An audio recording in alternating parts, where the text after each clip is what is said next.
I read that and I immediately heard dun dun dun dun dun dun dun dun.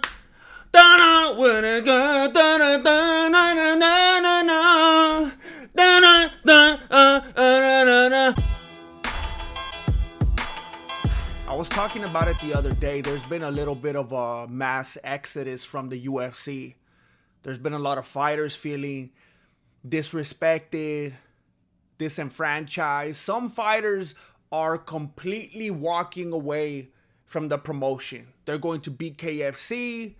They're going to dirty boxing.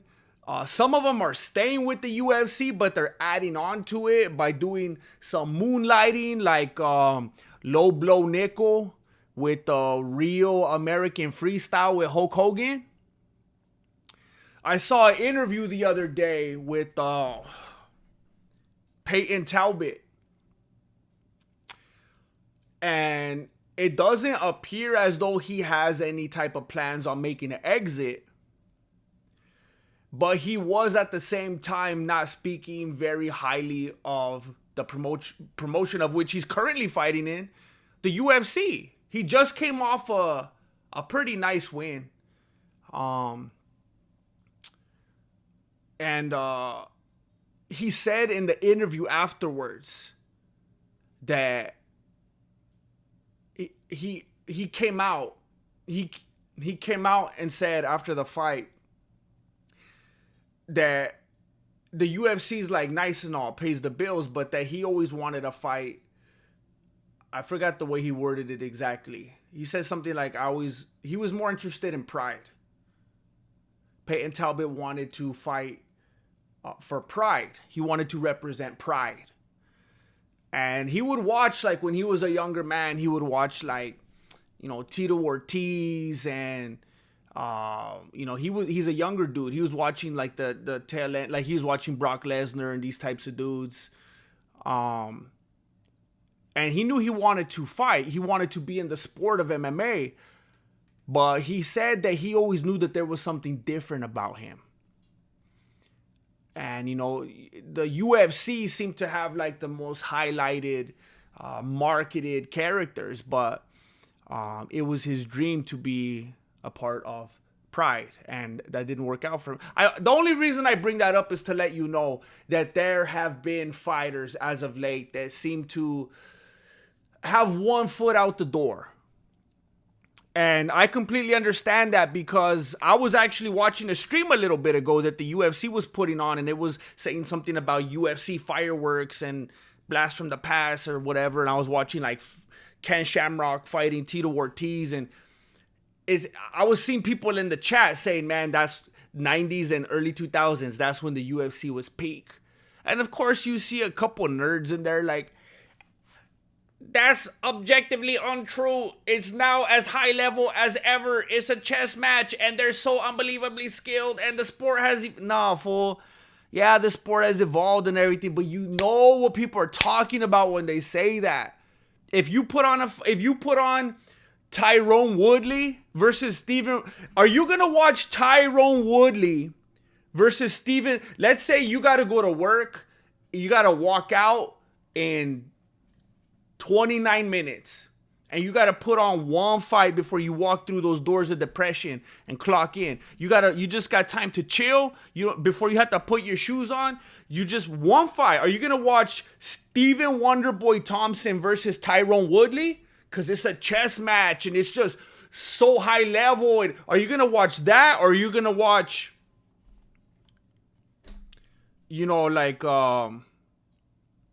what's that fool's name? Mark Coleman. Fight anybody. I'm going Mark Coleman. You want to see some dudes like rock each other's heads off. And I get it when people are talking about the high level and the evolution and the skills are just high. I know. But it's not fun as a viewer that way. We pay like $80 per pay-per-view on top of the subscription we have to have for ESPN Plus. And if I see two dudes getting down in the produce section at Walmart, that's going to be even more entertaining fight. And this video was sponsored by my Patreon with new videos every weekday. for reals. It's like the whole college sports and professional sports thing. Like when you see those two dudes get down at TJ Maxx, that's college level. These dudes are putting heart into it. These dudes are trying to get drafted. You know, the other two dudes, they got civilized. They made that money. They got too much to lose, you know? They don't want to ruin a face. They got that cologne sponsorship or whatever. And I say all of that to set up that it's time. It's time to make the UFC great again. It's time to make the UFC great again. And I'm not saying that in a political kind of way, because I already know there's a lot of affiliations there. There's a lot of connotations there. There's already a lot of you like, oh, I'm gonna click off this video. I'll come back in 3.5 years. I ain't gonna watch if you're gonna be acting like that. Don't go there, Grandmaster. That's not like, chill, bro. Chill. Even though you're on the wrong side, chill, bro. Chill. That's not what this is about right now. I ain't talking about the US of A. I ain't talking about the people that live in this country and hate it at the same time. I'm not talking about that. I'm talking about making the UFC great again. And I'm not here to say I told you so. And if I were still the type of person that shot myself in the chancla by overproducing and over-editing my videos and taking a week and a half to make them just so 6,500 people could watch them, I would show you a thumbnail right here of a video that I put out about a week or two ago that said that John Jones is not retired. He's just on that vacation. He's on vacation. I told you. I tried to tell you. But I'm not going to stoop to that. Because the moment you guys saw Donald Trump talking about a UFC event at the White House, and some of you probably didn't see it, because I don't watch the news. I don't know anything anybody's saying. Every time people come up to, hey, did you hear what Trump said? And did you hear what Russia's doing with that? And did you hear about how Africa and that's beefing with that? Did you hear about Great Britain? And I'm always like, nah. And they're like, how do you not know? How do you not know what's happening? It's like, because I don't want to look like you right now. I don't need an ulcer. No, thank you. I don't care. It's what they used to call hate radio. It's like, if you want to get worked up and go crazy and be paranoid, go ahead and partake. I don't care. But I was just going through some UFC/MMA news, and I saw Donald Trump. Donald Trump is going to host an event at the White House next year to celebrate the 250th year of the Declaration of Independence. Which I don't even know if we're going to make it till then. But I like the intention. And he said that. He's like, I'm going to build. He's like, no, not me. Dana White is going to build. Dana White is bringing, you know that famous word, like Fight Island. I'm having flashbacks. Dana White is working on that infrastructure. Dana White there's not just going to be an event. It's not going to be like a Pentecostal church meeting. They ain't bringing a tent. They ain't bringing a big canvas tent out. They ain't putting in any kind of sticks and ropes. They're building a White House Apex. Dana White is building a whole building. The White House Apex. Could you imagine? There's going to be dudes. There's going to be dudes at the White House training.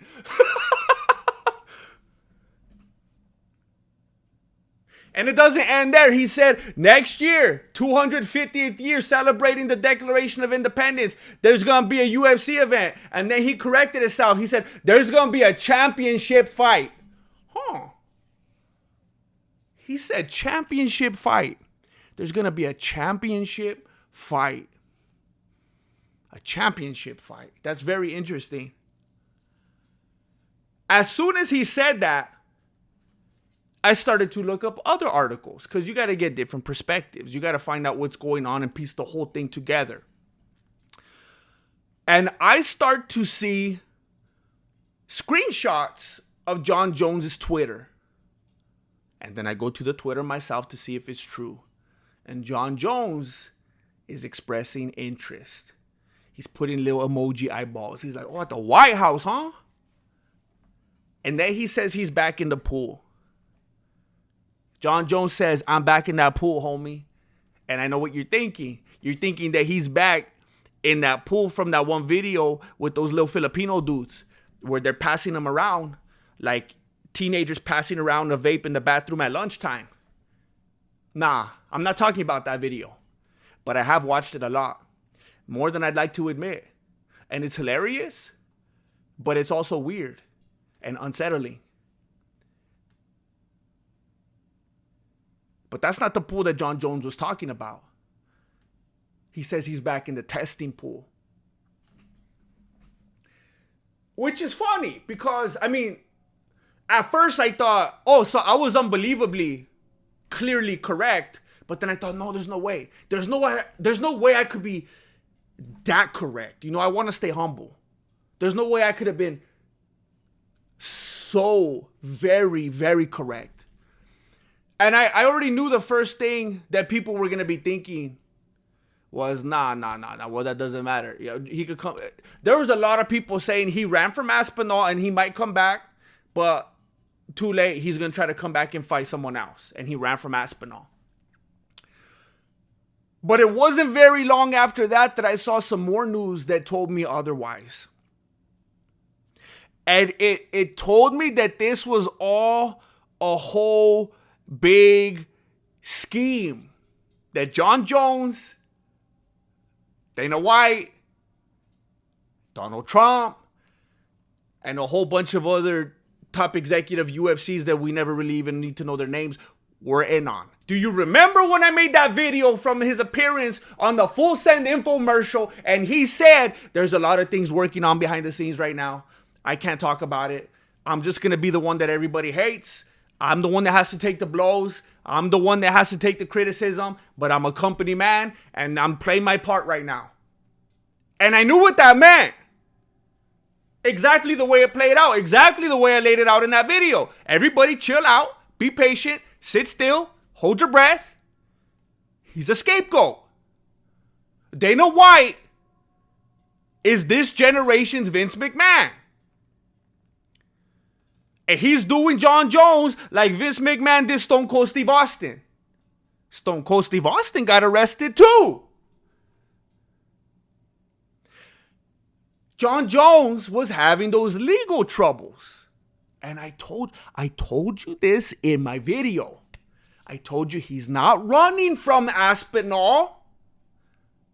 It's being set up to look this way so that however, one way or another, he gets back there to fighting him while he's hated in the process, building up the fight even more.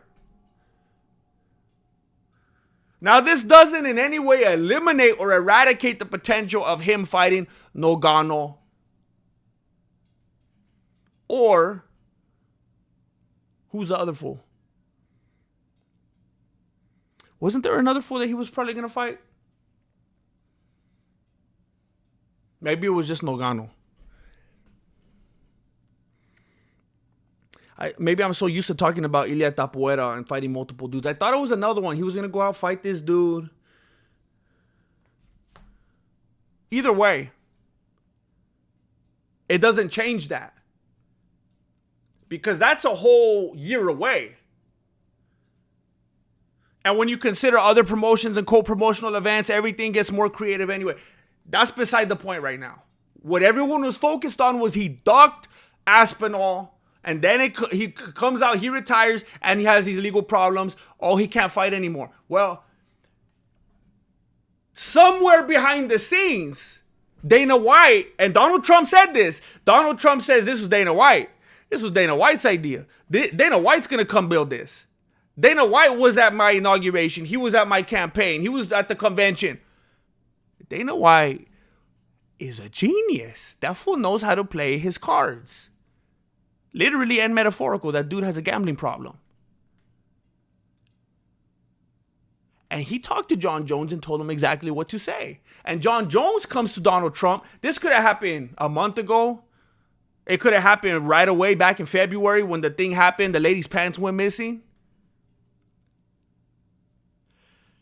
And John Jones goes to Donald Trump and says, hey, sir, pardon my crime.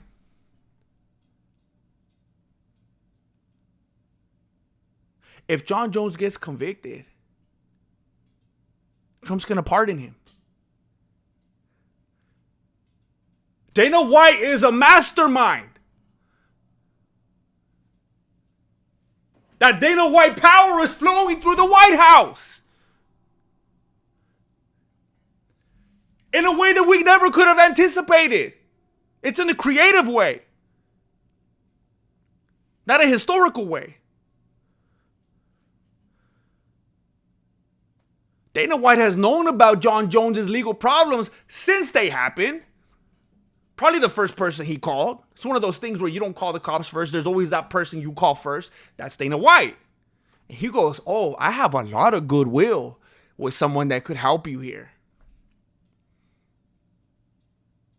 So John Jones goes to Donald Trump and says, pardon my crime. And Donald Trump is fully prepared to do that if he has to. Now, I know what you're thinking. If the intention was for Trump to do that all along, if John Jones was going to be convicted of anything, why have it happen this way? Why not just do it only if he got convicted? Why make him give up the bout? Why make him be so hateable? Because if Donald Trump is going to do this favor for Dana White and John Jones, he needs to get something out of it.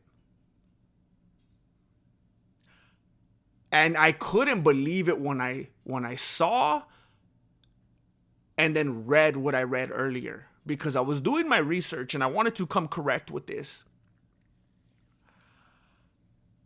And Donald Trump was talking about how he wanted to do this event to mark the 250th year since the Declaration of Independence, to honor it 250 years later.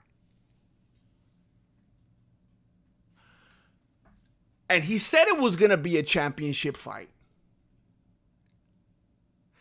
It's to honor the 250th year since the writing of the Declaration of Independence Day.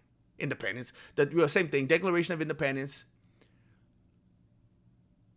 It's going to be a championship fight. Declaration of Independence, USA. So USA championship fight, USA champ. That would make sense. Good illustration there, right? Metaphorical and everything. What was the Declaration of Independence for? What did that mean? What did that express? I believe it was to free the colonies from British rule.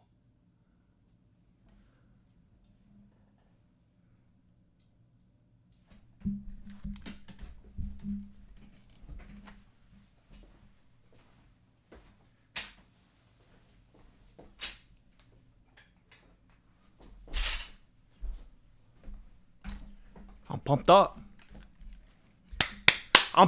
I read that and I immediately heard dun dun dun dun dun dun dun dun dun when it go dun dun dun dun dun dun.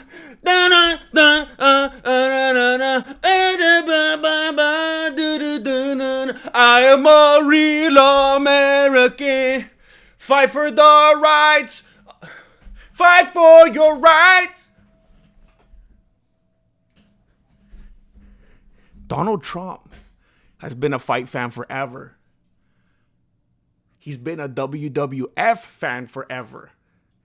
Donald Trump was a WWF fan long before he was ever a UFC fan. Donald Trump likes that entertainment. I'm sure by now you've seen the clips of Donald Trump in the WWF events. Not sitting there and watching, partaking, fighting. Not only is this entertainment, This is to mark, to symbolize. It's like those, what are those dudes called? This is like the highest level of LARPing.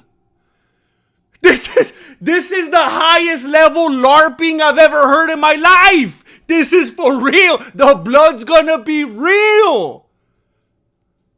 There's gonna be real doctors there. There's gonna be real Vaseline on those eyebrows. This is high level LARPing. Donald Trump likes that entertainment, and he wants to be able to be a president. This is the closest he's ever gonna be able to get to. This is like going back in time and doing it all over again 250 years later. He needed Tom Aspinall to have that British rule. Tom Aspinall had to have the bout. It wouldn't make as much sense if John Jones held the strap. Aspinall has that fake interim one that we always laugh about. Oh yeah, Tony Ferguson had that one too. Oh yeah, Dustin Gaethje had that one too. Yeah, we don't laugh when it's Tom Aspinall though. It's always been funny and pathetic until it's Tom Aspinall, right? That shows you how good narratives and propaganda works. Interim title's always been something to laugh at until Tom Aspinall had it. Anyway, if John Jones was the champ and Aspinall was the interim and Jones fought him at the White House and beat him, Jones would look like the bad guy. Oh, he's an unbeatable champ. Of course he's going to beat him. He had the fake bow. And Tom Aspinall had to become champ, even though it's like a fake paper champ. Everybody gets a trophy, kind of like Tom Aspinall being the champion is like Volkanovski being the champion right now. Oh, you're the champ. Oh, snap. Oh, it's because the dude that was the champ left? Oh. So you didn't beat him? Oh. But you're the champ right now? Do you think that fool will come back, though? Do you think he'll come back and get the belt from you? Hopefully he stays out, huh? It's the same thing! Donald Trump was like, hey, let me have some fun with this. I always wanted to be like Vince McMahon. You know, I could do stuff with countries and affect the world and everything like that, but I kind of want to do it with like sports entertainment. That's what I really wanted to do. But like Vince McMahon already had such a grasp on it. He already cornered the whole market. I had to go and do it with the whole world, you know? But I wanted to do it with fighters. So Dana says like, hey, if you get my boy out of jail, if you get my GOAT back in and he can hold the strap and then I don't look stupid for always calling him the GOAT, Dana White doesn't want to look stupid? You think if Dana White could choose who could have the bout, John Jones or Aspinall, you think after all this time, all the running his mouth that he's done, no, he's going to look like an idiot. And John Jones makes more money.